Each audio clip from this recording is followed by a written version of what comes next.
A Economist, uma revista liberal, falou dos protestos na América Latina e disse que a região precisa de melhores serviços sociais, salário mínimo maior e impostos progressivos.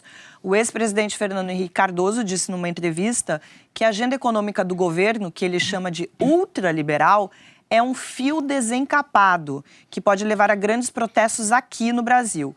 E o ministro Paulo Guedes, todo mundo viu, disse que não seria surpresa caso alguém voltasse a falar de AI-5.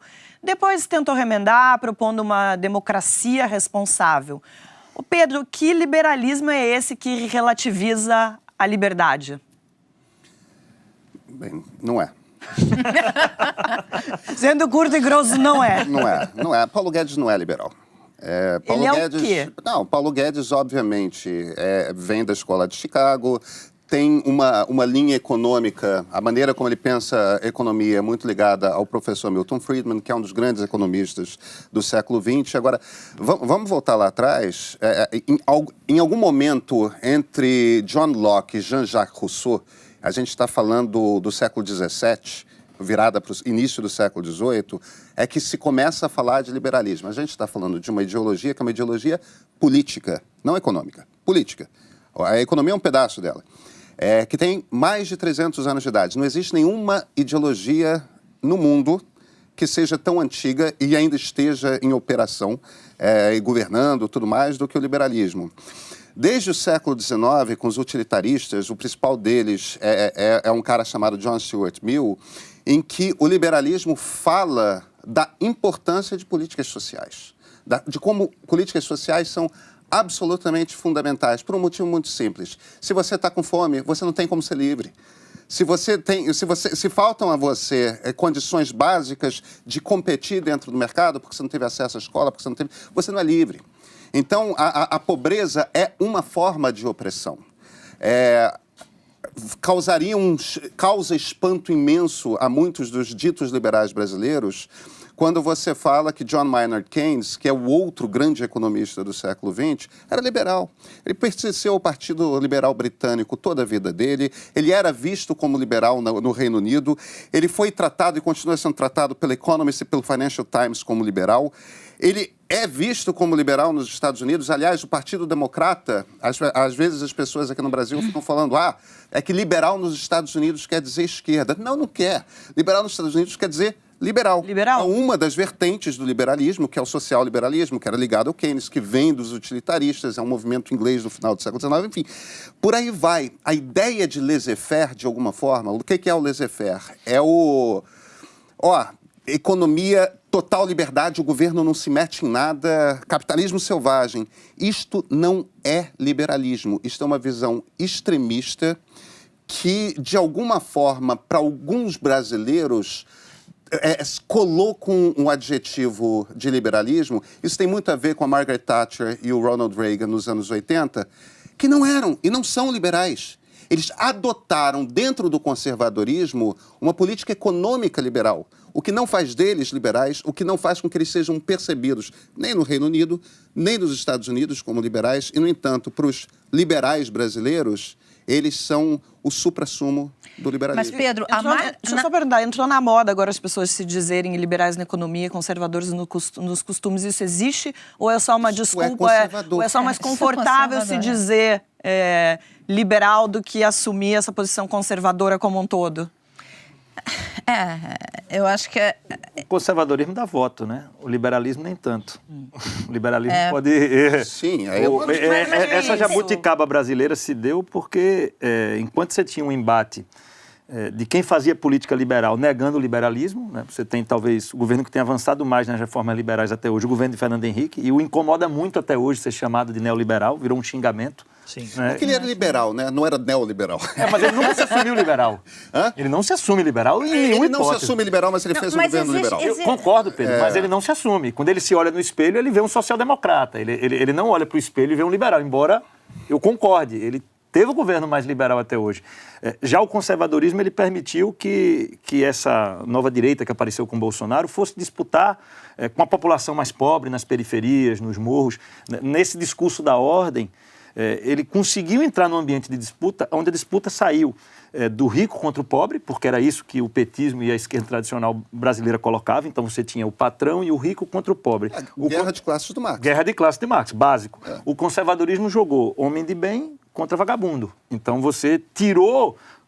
Sempre seria minoritário o patrão e o empregado. O empregado ia ganhar, o trabalhador ganharia do patrão. Quando você bota o cara de bem e o vagabundo, o cara não quer ser vagabundo, ele quer ser uma pessoa de bem. Então ele inverteu essa lógica. Daí vem a jabuticaba. Eu não quero ser essa pessoa de bem aí, não. Me tirem fora dessa. Mas para mim foi isso que aconteceu no Brasil. E aí você tem esse conservadorismo que, por tabela, recebeu algumas ideias liberais na economia. Mas por tabela, não era o foco. Você tem um outro ponto que está acontecendo no Brasil, que é o seguinte, o liberal na economia vem sem a rede de proteção social, tem que acabar com qualquer rede de proteção. No Reino Unido, você tem uma rede de proteção social enorme. Sim. Entendeu? Enorme. Que funciona, inclusive. Que funciona, inclusive, entendeu? Então não tem nada a ver com... Lá onde as pessoas se aposentam aos 65, aos 67, o aposentado recebe dinheiro para comprar óculos, e foi um casamento do governo. E foi um casamento de interesses, em 2018, muito claro, que agora está se desfazendo, para usar a metáfora que o Bolsonaro sempre adora, né? O casamento, o namoro e tal. O que aconteceu? Os liberais, como disse o deputado, nunca tiveram força política no Brasil para implementar qualquer coisa. Eles sempre tiveram que se acoplar, pular num cavalo conservador. Isso desde Roberto Campos, ministro da ditadura, Hélio Beltrão, ministro da desburocratização do Figueiredo, e por aí vai. Desde Joaquim Nabuco e Rui Barbosa. Os liberais nunca tiveram força. Então, para os liberais, Paulo Guedes, né, entre aspas, no ano passado, foi interessante se aliar ao Bolsonaro para tentar avançar a sua agenda. E para o Bolsonaro, também era interessante para dar uma espécie de selo de qualidade, né, junto à Faria Lima, ao Leblon aqui, ao mercado. Mais moderno. Mais moderno. Então, agora, o que se esperava? Que fosse um governo que tivesse duas metades. Uma liberal, na economia, e a conservadora, que é o Bolsonaro, e isso não tem o que fazer. O que está acontecendo na prática é que esses liberais Paulo Guedes estão encolhendo e virando uma espécie de enclave dentro de um movimento muito maior. Quer dizer, o conservadorismo do Bolsonaro engoliu o liberalismo do Paulo Guedes ao ponto de... Eu acho que engoliu, inclusive, o Paulo Guedes. Exato. A ponto de Paulo Guedes, esse super liberal, né, tá falando de AI-5, por exemplo. Então, esse é o problema. Aquilo que se esperava que seria um casamento de, né, duas metades da laranja ali, parafraseando o filósofo Fábio Júnior, aconteceu que os conservadores engoliram os liberais e isso está acontecendo. Agora, se o Andreasa estivesse aqui, ele já ia pular, porque ele ia falar, não são conservadores, não são. a extrema-direita. Deixa eu só dar uma amarrada. O Andreasa ia ter razão. Coitado. Que é um conservador assumido, os conservadores, né, vão pagar caríssimo por isso que o bolsonarismo Não, na teoria, fazendo, realmente, não tem, né? o conservadorismo não tem nada a ver com esse conservadorismo tacanho que a gente está vendo que esse governo... Isso é reacionário, é um movimento reacionário. Exatamente. Mas esse conservadorismo moderno ou atrasado, moderno e atrasado, mas ele não é um fenômeno brasileiro somente. Sim, exatamente. Não é. A Economist deu uma capa disso. Você tem na Hungria, você tem nos Estados Unidos. Então há um fenômeno global também de reação a um avanço progressista. Então é uma coisa assim que a gente está vendo lá fora, da mesma forma, né? Mas deixa eu só amarrar um ponto aqui que eu acho que é fundamental, que é o seguinte. Esse comentário que você faz a respeito dos liberais no Brasil não é uma coisa que acontece só com liberais no Brasil. Isso é histórico em países que têm alguma tradição democrática, porém não têm tradição liberal. Tipo, Estados Unidos e França e Reino Unido são países que têm uma história liberal, né? Viveram revoluções liberais, tudo mais. Outros países, você pega a Itália, por exemplo. O que aconteceu na Itália na ascensão do fascismo? Os liberais estavam tão preocupados com a questão dos comunistas que, no primeiro momento, apoiaram o fascismo. Rui Barbosa foi ministro no governo da ditadura militar que teve imediatamente após a República. Quer dizer, esse erro de liberais, alguns liberais, abraçarem autoritários porque acham que vão ter uma oportunidade de dar um choque de políticas liberais, isso é uma coisa que acontece a toda hora e é importantíssimo para que os liberais brasileiros se toquem que esse é um erro repetido e não o cometam nesse momento. Desde a eleição do Bolsonaro, a gente viu alguns liberais e até conservadores pulando do barco do governo. A Manuela Dávila esteve aqui na semana passada e admitiu a possibilidade de a esquerda se aliar ao centro democrático.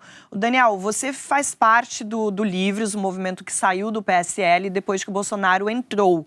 Eu vi uma declaração sua falando em união entre liberais e social-democratas. Essa união já aconteceu no passado, nos anos 90, e nos deu os 2 mandatos do FHC. Quem é que encarna essa combinação hoje?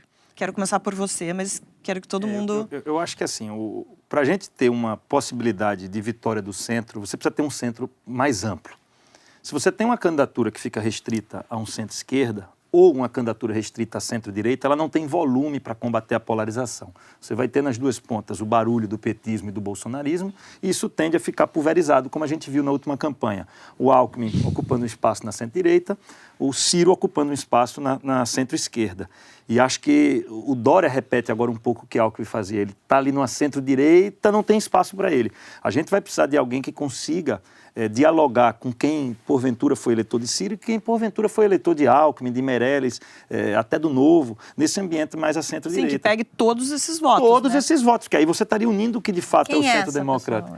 Olha, hoje a gente tem uma pré-candidatura colocada de Huck, eu acho que ela é uma possibilidade, não sei se vai... É uma possibilidade real. É uma possibilidade, mas calma, faltam 3 anos, é uma possibilidade. Mas o mais importante do que o nome é você estabelecer qual é esse espaço. A gente não pode cometer o erro de ter uma candidatura de centro-esquerda ou centro-direita, ela tem que ser mais ampla. Aí a necessidade de unir sociais-democratas com liberais. Não dá para a gente incluir nesse ambiente tudo que eu chamo de posições autoritárias, umas mais autoritárias e outras menos, mas, por exemplo, você cita o PCdoB, o PT, eu não posso colocar isso dentro do ambiente democrático. Eles não são democráticos. Agora, você uma vez me Eu não falou posso colocar isso também no bolsonarismo. A gente tem que tentar juntar aí quem tem compromisso com democracia, porque hoje está Bolsonaro atacando a Folha, mas Lula já sai da cadeia dizendo que uma das maiores decepções dele é não ter feito regulação da mídia. E atacou a Globo. E atacou a Globo, quer dizer, é a mesma coisa. Então, a gente vê, o discurso é o mesmo, a prática é a mesma. Vocês já convidaram o Luciano Huck para o Cidadania? A gente tem conversado com ele, eu acho que não é hora dele ter filiação partidária, na verdade não é hora dele estar no meio da política, é para ele estar fazendo a vida dele, é para ele estar discutindo... Qual é a hora? A hora é depois da eleição municipal. Não dá para você passar 4 anos fazendo eleição e pensando em campanha. Deputado, Será que não, deputado? deputado. Porque eu vejo, na última eleição, a gente teve Bolsonaro fazendo campanha durante 4 anos. Será que não é tarde demais esse nome aparecer só depois das eleições municipais?